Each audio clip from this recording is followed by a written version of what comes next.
Hey everybody, welcome to Tarot with Cleopatra Phoenix. I'm Cleopatra Phoenix, and we are going to be doing a 9-card reading today. Now, I've already laid these cards out. A friend of mine asked me to do a reading. She just got into a new relationship, and she just wants me to check out the horizon. And I've done that. But because my camera setup is a little bit, I'll show you here. See what we're looking at. So I can't really see all the cards. But this is pretty much what I pulled up. I did a 9-card spread, so there's a couple more cards, obviously, but I'll explain where those came from. I like to do a 9-card spread because I feel like everything in the universe is made of numbers. That's why numerology is so popular.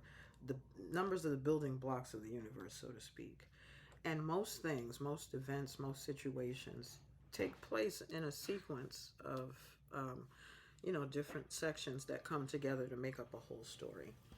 And I feel like with the building blocks of the universe being 1 to 9, it makes sense to do a reading that goes from 1 to 9 and tells a complete story. So, just like in a novel or a movie, you have 3 acts where there's a beginning, middle, end. This is sort of the same process, right? So 0 actually, which I know is not a number, but 0 representing uncertainty. So when I shuffle the cards, mix them around, that's our 0. We're starting at a null point. Everything's possible. Any cards can get turned over. So I just make sure I shuffle really good, and then I turn my cards over. So the first card that came up with this is the 3 of Cups, signifying, okay, friendship, 3 friends, everything looks cool. That's great. The Magician here. I don't really have a lot of context so far, so I'm just going to assume this is a man. This just represents a man. Probably a good man, powerful, probably very handsome. And like I said, I know that she just started a new relationship, so it sounds like this is who that's representing. But then we've got this 4 of Pentacles here. So is this saying that somebody in the relationship is clingy? What's going on? So this first card being the basis of the situation, 3 of Cups. You've got some friends, or you got some good times. Second card being the pattern. You got it, and it's part of the pattern, right? Everybody's having a good time, new relationship. Everything seems to be going well. But then we introduce this element of coveting, or clinging or coveting or greed. I'm not really sure what that's supposed to be saying with this 4 of Pentacles reversed. Our fourth card is the Knight of Pentacles reversed. So typically this represents somebody who's not really standing on their own 2 feet. So, this is interesting. So this looks good. Can the clinging be to maybe a sense of insecurity? That might be possible. Fifth card, we've got the 10 of Wands. Most people say that this card represents, focus, and that's true, but it seems kind of difficult to carry all of these wands at the same time.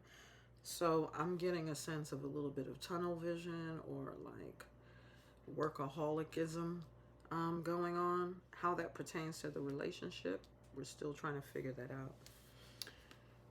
9 of Wands represents, you've got somebody who is, now that's focus. That's like, that could also be, plotting. So I'm wondering what's going on here. If we have 3 friends and then we have a man and then we have somebody coveting, this could possibly be a situation where one of your friends is coveting your man. So this is probably the person who can't stand on their own. Maybe they can't get a man on their own, or they can't keep a man on their own, and they want your man. All right, well, that's not cool. That is not cool at all. So we got plotting and scheming. We've got Judgment reversed. So we've got disillusion. We've got maybe somebody that's delusional. All right, this is starting to make sense to me. The 8th card being the 2 of Cups. So love. And our final card, which represents fulfillment, the number 9, Ace of Rods. Now, normally this means new beginnings. So, you know, it could be pertaining to the relationship, but it sounds to me, because another definition of this card is an escapade. When I hear the word escapade in relationship to somebody that wants a reading about the relationship, I'm thinking an affair. So we got these 3 friends. We have a man and we have somebody who's coveting. I'm starting to see what's going on here. We got somebody who can't stand on their own 2 feet with this Knight of Pentacles reversed, or can't take care of themselves, maybe can't really handle the responsibilities of a real relationship. So what do? They plot, plan on some crazy shit to get involved with your relationship. We got the 2 of Cups in the power position. So this is where the power play is taking place. This represents love. It represents 2 people in love. But this is where the power play is taking place. For the purposes of what? I mean, you can't get any more phallic than this symbol. So let's tell the story here.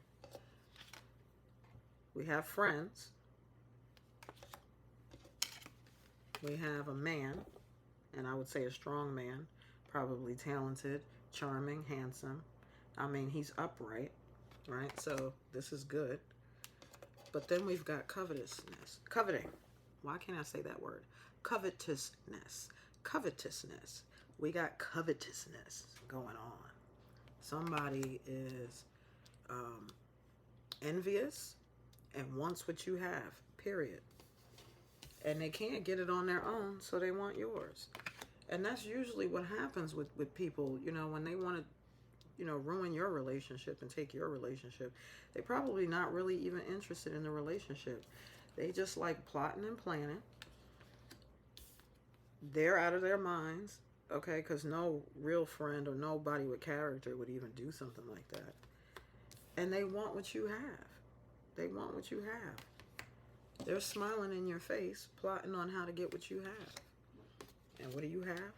Probably some good D, you know what I mean? And they want that. You're all happy, glowing and shining, and they're gritting their teeth in the background. But more importantly, why does this person want to do this? Why would somebody want to do this to a friend? So I pulled a couple more cards on the plotting and scheming here to see why. And I got the Universal card of Heartbreak. I'm getting a real sense of just because you have it and they don't. Just because you have it and they don't. But is there anything more to that? Why would a friend want to break a friend's heart? The King of Swords reversed represents a man who's probably brutal, mean, cruel. Not the ideal man you want to be in a relationship with. So this is looking to me like this is a person who was in a relationship before and they incurred some damage. Okay, they suffered some damage in this relationship and they're a bit twisted. They're warped. You know, so they said, well, hell, relationships are bullshit. Nobody really has a great relationship. Let's just get the D, you know, and do it at a friend's expense. So, yeah. 2's company, 3's a crowd in this particular situation. So I would advise, you know, keeping an eye on this so-called friend, and keeping your man away. And listen, let me tell you something. All these modern people like to say you can't control people. You shouldn't be acting insecure about like who's talking to your man. I'm old school. My friends don't be up in my man's face grinning. It's just not done from the time I came from, you know, how I was raised. Because it's not about whether you can trust the person or not. It is because human nature is what it is. And if people have opportunity and enough of a desire to do so, and it sounds to me like there definitely is a desire to do so, coveting, wanting what somebody else has. You can't get any plainer than that. And plotting and scheming and got whole plans going on about how to go about it. All for the purposes of just breaking your heart because they can. And because doing it because for some reason they're twisted. Listen, you got to take care of your house. It's not like men can't control themselves, but, you know, given the opportunity, you never know what will jump off. Jump off, right? So you have to be vigilant. Because somebody is definitely, this represents the penis, you know, in one interpretation. I mean, there's many, you know, new beginnings and that kind of thing. But new beginnings of what? An affair? This represents an escapade. What kind of escapade? You know, it's funny. I was learning Spanish a few years ago, and I was practicing with a Dominican colleague of mine. And I was talking about how I was bored at work and I wanted some adventure. So we were practicing Spanish, and I said I wanted an aventura. And she says, oh, well, you know, we don't really use that word because aventura means an affair. Well, escapade, I mean, in this context, can only mean one thing. The other thing I want to say is maybe you're charming, witty, you know, maybe you're that friend that you got everything good going for you. So you think, my man loves me. He knows my worth. He wouldn't do that.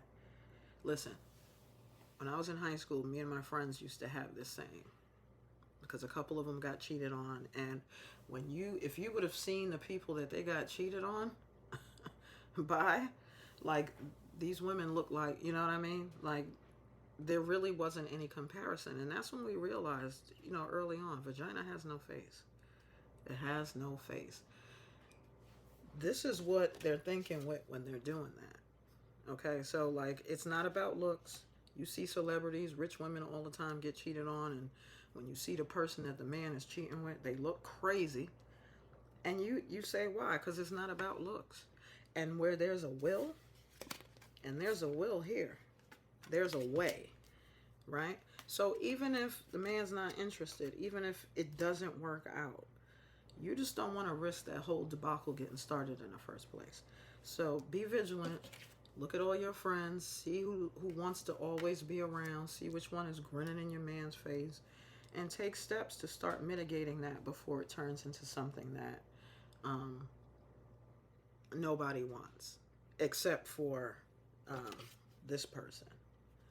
You know? And I wouldn't take it personally because, quite frankly, you wouldn't be the first person that they've done this to. Nobody, there's nothing new under the sun. And when you encounter people doing shady stuff, it's usually not the first time. It's usually part of that person's character. So yeah, that's it in a nutshell. I would just watch your friends, because one of them has a tell. I mean, or the cards wouldn't say this.